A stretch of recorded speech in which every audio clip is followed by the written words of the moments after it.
The EU and the UK have agreed on a Brexit deal. What is changing and why the chaos at the borders remains? Shortly before the end of the year, the EU and the UK agreed on a post-Brexit trade pact. A severe break in relations with the UK was thus avoided for the time being. Everything you need to know about the contract now and why there is still chaos at the borders, I'm going to talk about this today. There was, of course, a breakthrough in Brussels. The agreement on the Brexit pact was reached just in time for Christmas.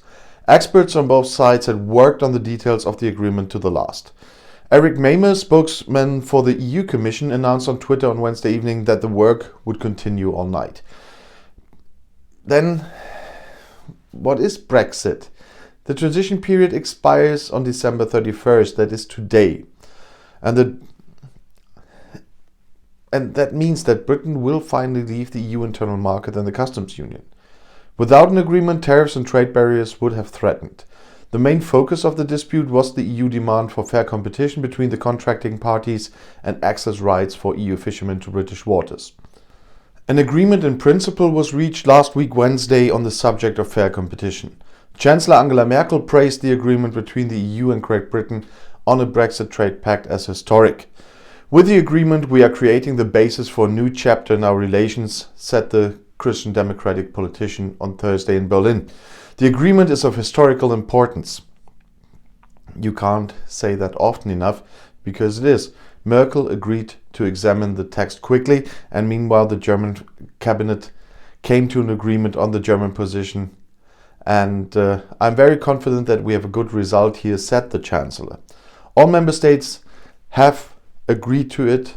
Yesterday, Ursula von der Leyen and Charles Michel have signed the treaty and sent it to London. The EU Parliament still has to agree in the next year. We ask a lot of questions here, and I'm going to answer some of the questions about the agreements today. What will change for Germany? I always talk about the German perspective here, and today I'm going to take about the changes for Germany. The Brexit deal averted a hard break in relations between the EU and the UK that would otherwise have threatened at the turn of the year after the 11-month Brexit transition period had expired. Even after the agreement, experts expect major problems at the border crossings between the UK and the EU in the coming months. How did the agreement come about? The agreement was only achieved after an unprecedented war of nerves 2 months later than hoped. The last time there was a violent struggle for fishing rights in the British North Sea. On Christmas Eve, Commission President Ursula von der Leyen and Prime Minister Boris Johnson cleared the way for the deal in a final phone call. Before that, the negotiators had argued all night over details, especially the fishing rights. The British Parliament ratified the agreement yesterday, but the EU Parliament will not give its blessing until the new year. From the EU side, the treaty will therefore only come into force provisionally, for which the member states will have to give the green light in the next few days. That was when I wrote that script. Meanwhile, they did that. The Federal Cabinet in Berlin did that on December 28th. What does the agreement regulate? Great Britain and the EU agree on a comprehensive partnership that is intended to maintain prosperity and good neighborliness for both sides even after Brexit, which took place on February 1st this year, by the way. An ambitious free trade agreement, which is unique in this form for the EU, provides for the completely duty-free trade in goods, and there is no burden from volume restrictions, that means quotas. While Britain thus retains unhindered access to the internal market with its 450 million citizens as desired, it undertakes in return to uphold a level playing field. This is to prevent the UK from giving its domestic companies an unfair competitive advantage by lowering standards or giving generous subsidies. On a total of around 1,300 pages, the deal also covers areas such as cooperation between security authorities or in the energy sector and climate protection. The agreement also regulates transport issues and the level of protection for future data traffic. Together we can achieve more than alone, said Commission President Ursula von der Leyen. She spoke of a fair and balanced agreement. Why do we need another contract after the Brexit deal? The agreement goes beyond the withdrawal treaty, which has been in place since February 1st when Great Britain left the EU. This contract remains valid, among other things. It stipulates the rights of British and EU citizens in the respective other territory, as well as the special status of the British province of Northern Ireland, and final payments from London to the EU Treasury, which amount to up to 50 billion euros so far. Without the following trade agreement, both sides would have had no regulations on economic relations from 2021. Then the standards of the WTO would have applied, including the duty to collect customs duties. Who gave in? Von der Leyen or Johnson? Both sides have given each other nothing. Since the beginning of the heated negotiations phase in September, London and Brussels had gambled high. While the EU was certain that it had better negotiating position with its large and attractive internal market, British Prime Minister Johnson repeatedly threatened the end of the negotiations and assured that Great Britain would be doing well even without a trade agreement. In fact, 95% of the agreement had been negotiated for weeks. But no agreement was to be reached on the sticking points, the same standards, fisheries, subsidies and dispute settlement. The EU wanted access to the internal market to be linked to guarantees of a level playing field. The question of what happens if a side breaks these rules has long been debated. A dispute settlement mechanism was found that also provides for tariffs should one side undermine the other side's regulations. We installed fuses, explained von der Leyen. After 4 years, the agreements, as I have to say, are to be reviewed on the basis of the same competitive conditions. But British Prime Minister Boris Johnson has successfully fought against being subject to the jurisdiction of the European Court of Justice. Johnson was under pressure to keep his promise that Britain would now be more economically and politically successful in a completely independent way. Judging by his announcements, Johnson has made the bigger concessions. German liberal foreign policy expert Alexander Graf Lambsdorff said he could still get into difficulties domestically if the details were only known in Great Britain. In a series of phone calls, EU Commission President Ursula von der Leyen and Johnson cleared the hurdles aside. They have spoken to each other 4 times since Wednesday last week alone. Finally, they also found a compromise on fishing rights. What was the fish dispute about? In macroeconomic terms, fisheries play a very small role in the relationship, but the issue had become a major sticking point. Johnson had promised the British fishermen that Brexit would massively increase their fishing rights. On the other hand, French President Emmanuel Macron, to the displeasure of other heads of government, refused major concessions which would have hit French fishermen in particular. 60% of the catch from the British North Sea has not yet been taken from the sea by the British, but by around 300 boats from France, Ireland, Denmark, the Netherlands, Belgium, Spain, and also by 4 trawlers of the German deep sea fleet. But without an agreement, the EU fishermen would have largely lost access to the British 200 nautical mile zone. This was the question that the negotiations finally got caught up in. What was the compromise?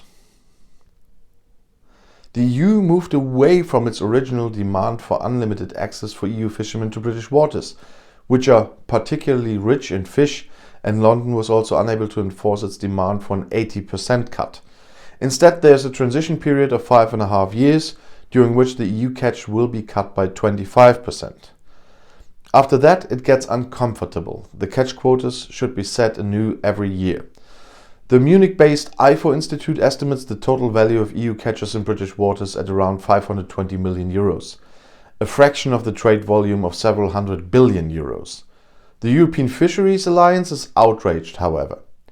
The EU is ringing the death knell for parts of the economic sector that means so much for coastal communities across Europe, the organization complains.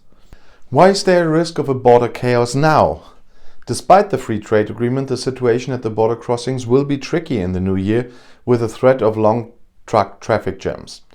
Because for the transport of goods to and from Great Britain, customs declarations and corresponding controls are necessary to monitor regulations on health and animal welfare or agricultural product standards. And the preparations are so far inadequate. British companies alone expect 300 to 400 million forms annually for customs and VAT declarations, and the corresponding billions in costs. The German economy calculates an extra 300 million euros for domestic companies.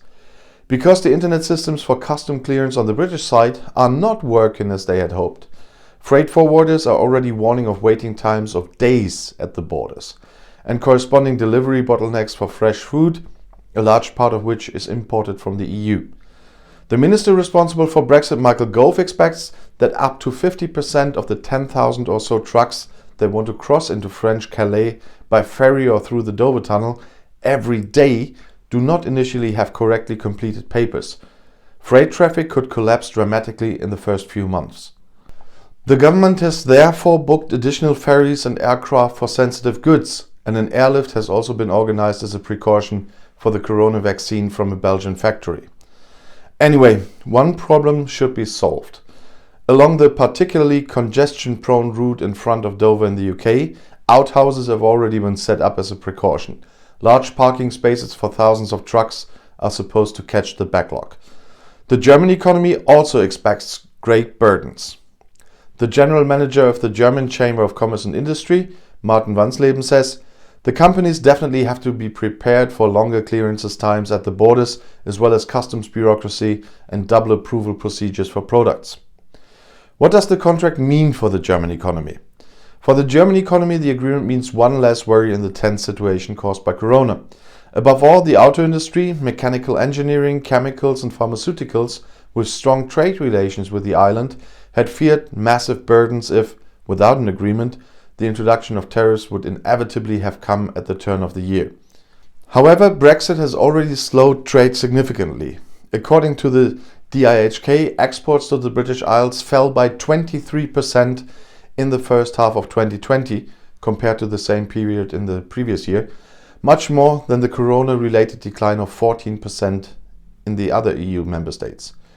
Great Britain is only Germany's 8th most important trading partner. 3 years ago, the country was still in 5th place. The prospects for the British economy are not good. Experts estimate in Great Britain assume growth losses of 4% over the next 15 years. As for the impact on air traffic, the consequences of the Brexit pact are still unclear, said an Airbus spokesman. Airbus boss Guillaume said in a company release, "Airbus welcomes the news that an agreement has been reached between the EU and the UK." What applies to travelling to the UK now? The freedom of movement as it applies in the EU is history when travelling to the island. That was one of the important goals of the Brexit advocates. It has long been clear anyone who wants to move to the UK permanently or work there needs a visa that is only issued after extensive checks and on the basis of a points-based immigration system. EU and non-EU citizens are treated equally. But for tourist trips, EU citizens will not need a visa for stays of less than 6 months, and vice versa for Britons on the continent. Well, it's only 90 days in a 180-day period. Both sides had already agreed. An identity card is sufficient in Great Britain until October 1st, 2021, after which a passport is required, with a few exceptions, for example for cross-border commuters or permanent residents. But there the fun begins, because only a fraction of Germans, by the way, has a passport. I do have one because for travel reasons, but most of the Germans only have their ID card because they go on holidays in the EU. And they are not required to have a passport additional to their ID card. With the entry status as a tourist, you are neither allowed to work nor are you entitled to public funds. Travelers should have a European health insurance card with them. UK authorities are also recommending additional travel insurance, as the EHIC card does not cover everything. What driving license do you need in the UK? The EU driving license is still recognized. However, you should have proof of ownership or a rental agreement for the vehicle, as well as insurance documents. Will cell phones become more expensive? A country does not necessarily have to be part of the EU for free roaming. British and German mobile phone companies do not want to charge each other for roaming costs. The mobile phone providers confirmed at the request of the German press agency. With us, Great Britain remains in the EU tariffs, just as Switzerland is already included, said a spokesman for Deutsche Telekom. Vodafone also said, so nothing will change in the tariffs for the time being. The same applies to the third major mobile operator Telefonica. For O2 customers who travel to Great Britain, the current conditions of their respective tariffs are valid until further notice, said a spokesman. And in this case, I have to say, leave away this further notice. I'm a customer of Telefonica, that's why I hope they leave out the further notice stuff. 1&1, that's one-on-one, also announced for customers of 1&1, EU roaming is still possible in Great Britain until further notice. Whether a provider charges extra fees for mobile surfing abroad, however, depends on which regulations the mobile phone providers of the states have made with each other. What applies to EU citizens permanently residing in the UK? Anyone who settled in the UK before February 1st initially retained a permanent right of residence in accordance with EU freedom of movement. However, one must apply for settled status in order to be able to continue living in the UK in the long term. The EU assumes that application will usually be approved if applicants have not committed serious crimes in the UK. But what does Brexit actually mean? The word Brexit is made up of the terms Britain and exit. A British political scientist invented the term back in 2012.